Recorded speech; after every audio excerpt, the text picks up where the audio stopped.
Qual o objetivo de estruturar uma sociedade em volta de conceitos superficiais de existência e impedir desenvolvimentos tecnológicos e científicos que beneficiariam a humanidade no total? Segundo a história, uma vez na Terra, nós humanos vivíamos em harmonia com a Mãe Natureza, com os ciclos naturais e com as forças dos elementos.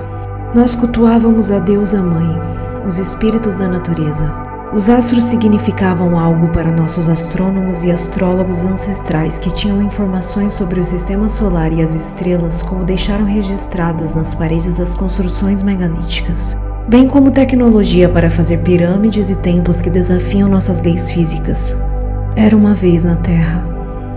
Nós adorávamos a grande Mãe Natureza e vivíamos em harmonia com criaturas mágicas, mitológicas, anjos, demônios, deuses e titãs que representavam as forças da natureza. E isso nos movia com respeito pela vida e pelo significado da existência em todos os seus arquétipos e simbologias. Embora encaramos registros rupestres, escrituras e descobertas arqueológicas como mitologias num tom que sugere que há tudo imaginação da mente fértil de nossos ancestrais, mesmo que essas diferentes culturas representem histórias de divindades que se assemelham entre si, mudando apenas os nomes dos personagens mitológicos de um passado em que essas construções inexplicáveis foram feitas. O que eles sabiam que nós dessa civilização atual não sabemos?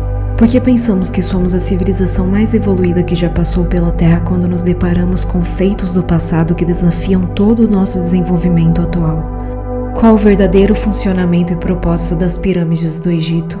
Será que poderíamos estar gerindo recursos como eletricidade e sistema hidráulico de forma justa e gratuita? Para que as necessidades básicas de uma existência humana digna sejam garantidas. E ao invés de formarmos robôs operários nas escolas, poderíamos estimular os talentos e o intelecto da sociedade, oferecendo oportunidade e condições necessárias para o desenvolvimento de cada arquétipo de existência necessário para o funcionamento do todo. Como, por exemplo, inserir nas escolas o propósito de descobrir e desenvolver na infância a habilidade e o talento de cada personalidade para que sirva ao bem do todo. Assim descobriremos os próximos grandes músicos, grandes gênios, grandes cozinheiros, grandes físicos e todas as personalidades e aptidões para oferecer serviço ao todo, de acordo com os arquétipos que nos movem pela vida. O ponto aqui é por que estruturamos um esquema social que não considera a ordem natural e não trabalha para o desenvolvimento coletivo? Será que os valores dos nossos ancestrais, aos quais consideramos como civilizações menos evoluídas do que a nossa, estavam mais alinhados com o cosmo do que os nossos valores atuais? Porque me parece que numa doce época em que vivíamos entre elfos e fadas, nossa qualidade de vida e de experiência como espécie era mágica. Afinal, toda a existência era expressa em arquétipos que conversavam com a consciência e se apresentavam como forças naturais e inevitáveis que ensinavam determinadas lições e trabalhavam determinadas áreas da vida. Por isso, cada entidade e personagem desse passado mitológico nos trazem arquétipos, significados e características que espelham a nossa própria consciência. Se nos distanciamos de uma era dourada como essa para uma civilização supostamente moderna, desenvolvida e estruturada em volta de aparatos e invenções tecnológicas que nos servem tanto para facilitar um sistema globalizado e industrial, quanto para oferecer recompensas dopaminérgicas que anestesiam nossa deterioração cotidiana por conta da ideia da superprodutividade, mas não resolvem problemas básicos, cotidianos e naturais de um todo que não se conversa de forma clara. Ou seja, a espécie no total não se questiona quem está tomando as decisões de como os recursos naturais devem ser distribuídos, e como as descobertas científicas e as possibilidades que alcançamos com a tecnologia poderiam resolver problemas sociais gerais. Enquanto as massas são distraídas por ideologias e bandeiras das quais defendem com unhas e dentes porque eles dizem que é a verdade, e consequentemente a verdade do outro é motivo de conflito, desde times de futebol até religiões e partidos políticos. Ou seja, mordemos a isca do inimigo em comum. Nos separamos em grupos e nos desviamos do verdadeiro inimigo. A sacanagem de quem estruturou o sistema desse jeito e nos convenceu que é impossível mudar. Afinal, a grande maioria não vai questionar essas estruturas. Não vai estudar sobre desenvolvimento social e buscar a raiz desses problemas.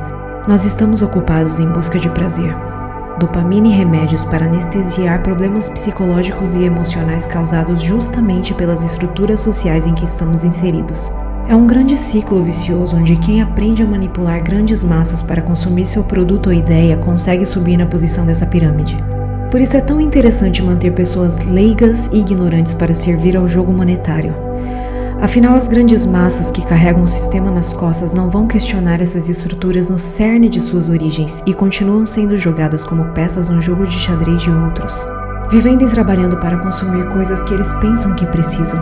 Afinal, todos querem aquela vida de Instagram que vemos os famosos influencers ostentar na internet, certo? Nós não nos unimos para buscar soluções de problemas gerais da humanidade como espécie, agora que alcançamos tal nível de conhecimento científico e tecnológico.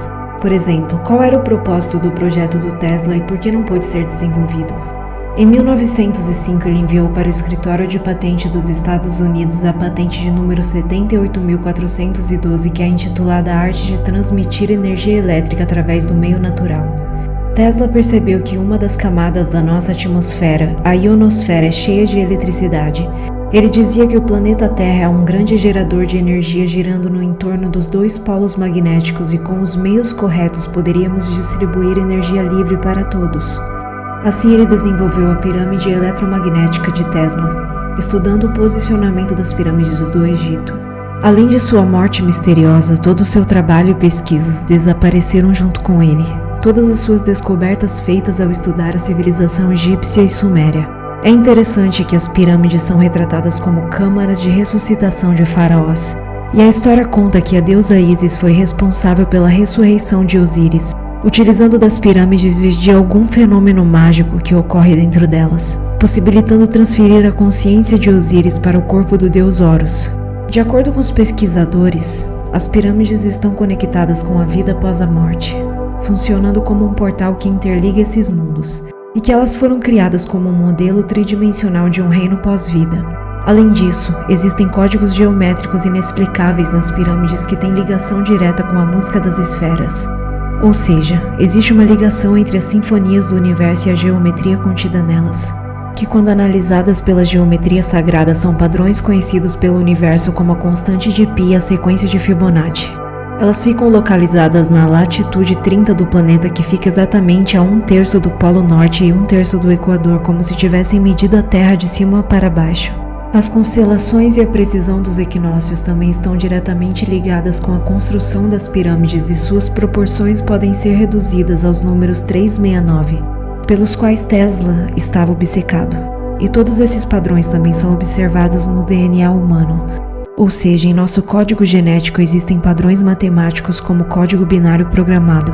Tudo o que Tesla descobriu sobre esses códigos matemáticos e a distribuição de energia livre gerada por corpos naturais tem relação com essas construções e obeliscos espalhados por todo o planeta. E todo esse conhecimento foi arrancado dele no dia de sua morte e está retido pela CIA. A eletricidade não é uma descoberta, ela sempre existiu. Tudo é feito de energia e Tesla tentou provar isso e foi calado. Agora, qual o objetivo da Agência Central de Inteligência Humana ao impedir tal projeto?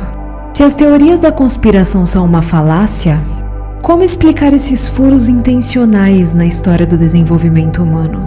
Se formas geométricas tridimensionais podem realmente ser consideradas como portais para o pós-morte, câmaras de ressuscitação e transferência de almas entre corpos biológicos, estamos falando aqui de uma imaginação muito fértil de nossos ancestrais ao registrarem tais contos? Ou esses feitos fazem parte de um passado onde a tecnologia era muito mais avançada do que a nossa, possibilitando experimentos com a alma-consciência, conectando o mundo físico e o não físico, sem tabus e sem uma abordagem científica tendenciosa que insiste em refutar qualquer possibilidade de uma origem de existência não física, como vemos em toda a história de nossa sociedade atual. A questão é que, se temos a possibilidade de chegar ao nível de conhecimento científico e tecnológico comparável aos nossos ancestrais e nos tornarmos como os supostos deuses que descrevemos nas mitologias, a responsabilidade de cuidar da espécie humana e do planeta, de gerir recursos naturais e resolver problemas básicos de existência está batendo na nossa porta e não podemos mais dizer que somos jovens crianças brincando de observar átomos com um telescópio e ensinar nas escolas que o mundo é feito de pequenos tijolinhos físicos e nada mais. pois nossos aparatos tecnológicos desafiam essa verdade absoluta, e logo as próximas gerações vão chegar à conclusão que toda civilização está estruturada em fake news desde quando resolvemos acreditar em grandes nomes da física e da ciência, já que existe um financiamento por trás desses nomes para que todas as teorias e estudos que contestem essas verdades absolutas sejam ridicularizadas e classificadas como pseudociência ou teorias não robustas. Bom, são apenas mais tijolos na parede, como diz o Pink Floyd. Uma parede muito bem construída e pensada para que valores de uma existência sejam baseados no egoísmo de desfrutar de prazeres físicos a qualquer custo, já que só se vive uma vez, segundo nossos especialistas. E é claro que para que um indivíduo que se vê inserido num contexto em que ele não se lembra de onde veio, não sabe para onde vai e está exposto a todos esses prazeres inalcançáveis, o desespero para viver o melhor da vida o leva a entrar na corrida dos ratos para conseguir o seu lugar nessa grande engrenagem antes que a morte leve todos os seus sonhos embora. Pois quem garante que há algo além daqui? E já que a ciência não garante, vamos devastar tudo o que temos de recurso agora mesmo para satisfazer o máximo de nossas ambições, a cada um por si, para conseguir as melhores experiências no jogo. O que as pessoas dessa linha de tempo não entenderam é que esse contexto de existência atual é uma das infinitas realidades paralelas que vivemos, e de certa forma transformaram essa zona literalmente numa baderna. Vocês já assistiram o episódio do Rick e Morty em que o Rick compromete toda uma linha de tempo? Esse sistema está desequilibrado em um mundo com leis físicas em que os recursos podem ser mal aproveitados. Nós estamos consumindo tudo como uma praga de gafanhotos famintos, e há um colapso natural e biológico no futuro para o qual estamos rumando, do qual está sendo alertado em diversas profecias, escrituras e teorias. A verdade é que somos crianças birrentas ensinadas a buscar prazer e ignorar qualquer consequência ou responsabilidade. Por isso é mais fácil dizer que os ativistas quânticos, os espiritualistas, os médiums e os pesquisadores independentes são malucos alucinados, quando num futuro todos terão que encarar uma verdade que continua a sufocar mesmo que já não faça mais sentido diante de tantas provas interligadas que temos.